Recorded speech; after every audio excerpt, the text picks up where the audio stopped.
Okay, Olivia and I are just walking back from our regular supermarket, aka grocery store, and I bought a lot more food than I was anticipating. Did a big shopping haul, so I thought I would share with you guys what I've got, so maybe you can take some inspiration or completely judge me for my food choices. I know sometimes it can be difficult to choose protein, what protein to have, and you know, it can be the most expensive macronutrient to get in, so I can show you some options that I have. So in this video you can expect to see kind of what I incorporate into my diet and how I mix things up a little bit. And Olivia, what did you just eat? What did you just eat? Cookie. Cookie. I want hot cookie. Should we go have cookie and milk? No hot. She wants hot cookie. Okay, so we'll see you when we get home, won't we? Yeah. I want hot cookie. Hot cookie coming up. Zoom.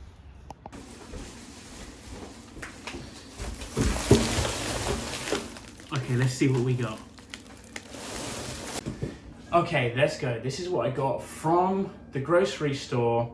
This should last me several days, hopefully. If you can hear SpongeBob, it's because my daughter's watching it on TV. She's got good taste. Okay, so the main thing I really want you to get from this video is that really when it comes to nutrition, it really comes down to what you enjoy eating. You can use this as either inspiration to try out new things or to figure out to not overthink things too much. But really it comes down to what you enjoy and incorporating that into your diet within a budget. Now, I am currently on a weight loss diet. I'm tracking my calories, I'm tracking my macros. I'm also doing a calorie macro cycling where I eat a little bit more, especially carbohydrates on training days as opposed to non-training days. I'll put them on the screen so you can see them. And then I'm just going to talk through what I've got from the store. Not everything that I eat is here because I already have some stuff, but I'm just going to go through, explain what I've got, and then feel free to ask any questions in the comments. So let's bloody go. So first things first, milk. So I don't drink that much milk anymore. I've actually switched a lot to almond milk I have in my smoothies. But I still have regular milk in my coffee, which I have maybe 1 or 2 a day. Also, my daughter still drinks a lot of milk, so hence 2 bottles. Also, if I need to get in some proteins, carbs and fats, this is a good balance of all 3 macronutrients, especially the semi-skimmed or the 2% version. I know that I can just have a glass of milk. Oh my goodness, she's just fallen off the couch. I'll be back.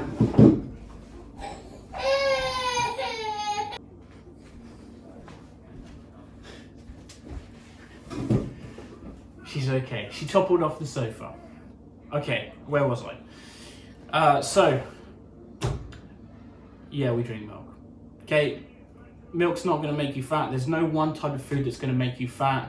I've believed that a lot in the past, whether that's bread, dairy, you know, a little bit of milk in your tea, coffee, it's not going to hurt. Okay, so there's that.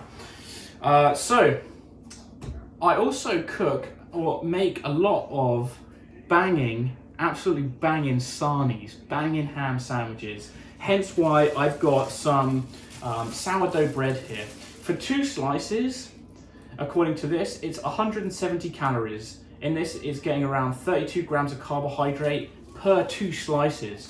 So generally speaking, I'll have 2 sandwiches, and that's a good main meal for me. 2 sandwiches with ham and light cheese. So this was on sale. These were like nearly $5 a pack. Usually they're like $8 a pack, so it was like $3 off.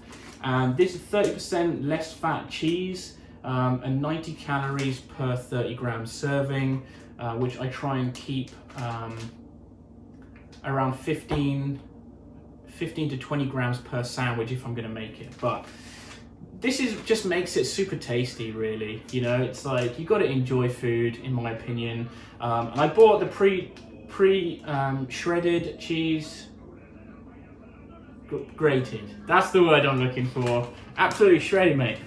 So I bought the pre-grated it was on sale, so I got it. Often I get the non-pre-grated cheese. It's a little cheaper, but oftentimes I buy things for convenience as well. But I do like to stick to a budget as well. So I bought 4 packs because they were on sale. And we also make some pizzas sometimes, homemade pizza, naan bread, cheese, ham on top. I like my ham. So there you go, there's that. Okay, so then let's see what we've got next. Again, like I said, for convenience, I picked up some pre-cooked chicken. It's expensive for what it is, in my opinion. Like, this came to like $8 for 300 grams of chicken. But I mean, it's going to save me a lot of time. I'm a stress eater, and I know that if I don't have something ready for me, if and when I'm feeling stressed, then I can tuck into too many cookies, for example. So I like to have something to go to that is a little healthier than cookies, high calorie dense foods that are really hard to stop eating once you start, especially when you're stressed. So the cost of this the benefits outweigh the cost, in my opinion, for having something like that in the fridge, for me. So that leads me on to the other meats. Now, I actually just found this there. I try and buy meats when they're on sale because meats here in Canada are super expensive, I find. But pork tenderloin is often on sale, but these ones came frozen. I actually saw the regular pork tenderloin, the non-frozen version in the store. It was $20 per kilogram, whereas this is $13 per kilogram. And it's frozen. I'm going to stick it in the freezer anyway, so it's going to go straight in the freezer. And what I like to do is I'll thaw that out so it's fridge temperature, and then I'll stick it with this half a tub of salsa and either the fajita or the taco seasoning in the slow cooker for like 7 hours. It smells overnight when we do that. All we can smell at night is my bloody pork tenderloin. And that makes great pulled pork. So there you've got, like, you can cook up, what's this? This is 800 grams of meat, of pork tenderloin. So you can distribute that out to 4 meals, and that's going to give you 200 grams, which is about 45 grams of protein per meal for 4 meals. So I stick that in the slow cooker, serve that up with some rice and some veggies, of course. Don't want to mix out on the veggies.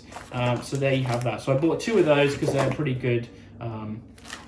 And then sometimes, depending on where you shop, chicken goes on sale. This wasn't on sale, but again,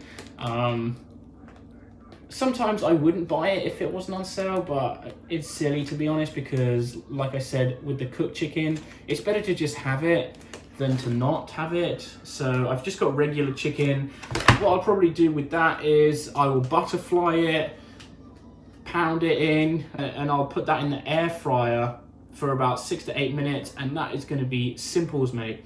And again, for convenience, okay, phone ran out of space, I'm back.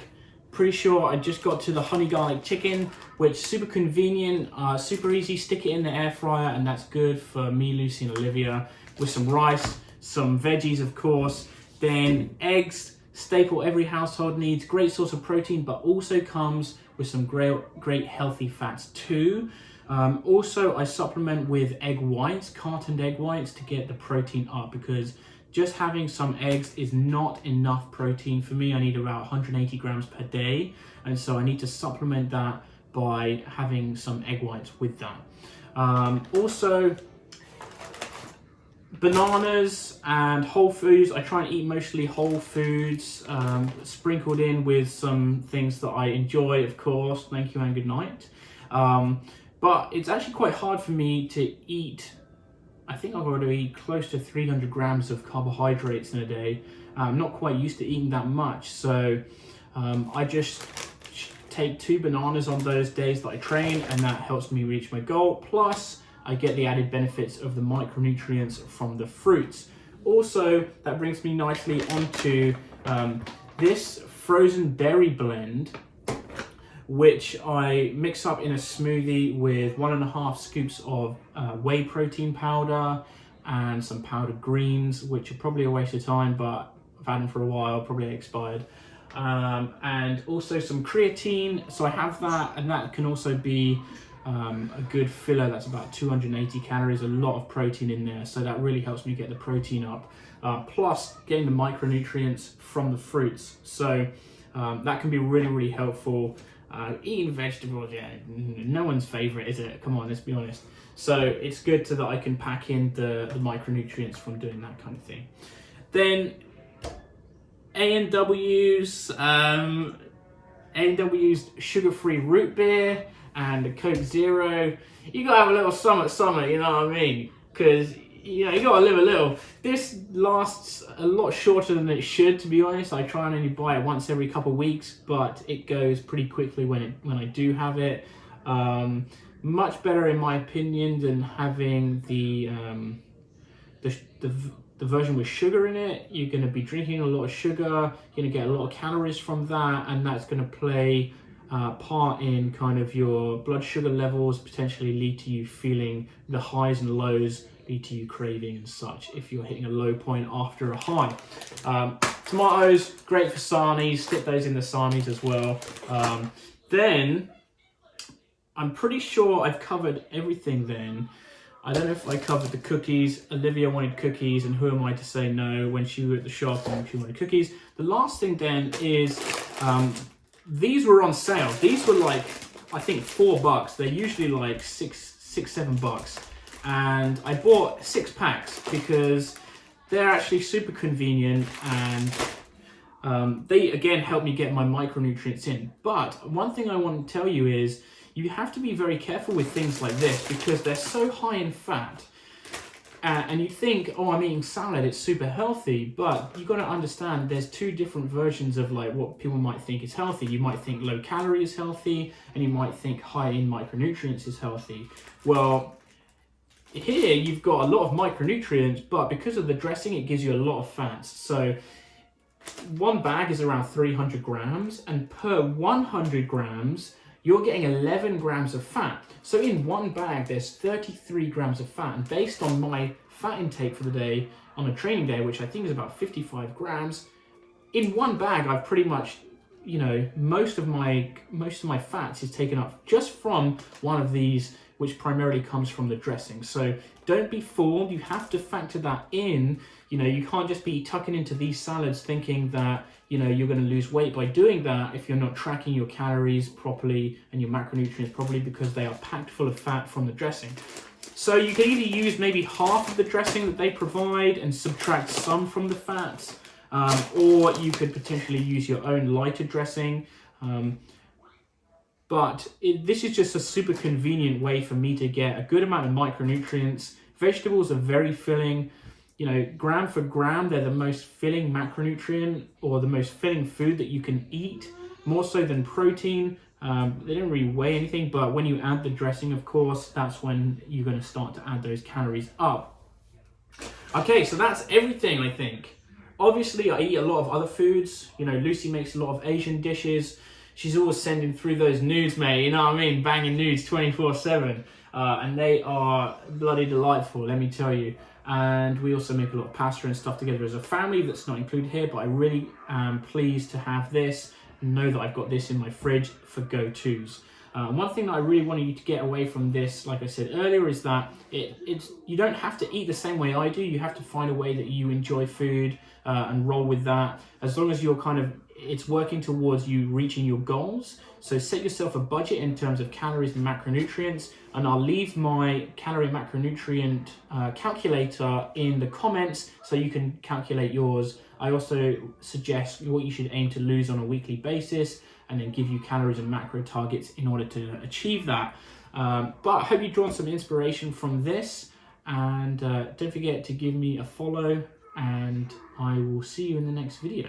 Take it easy, mates.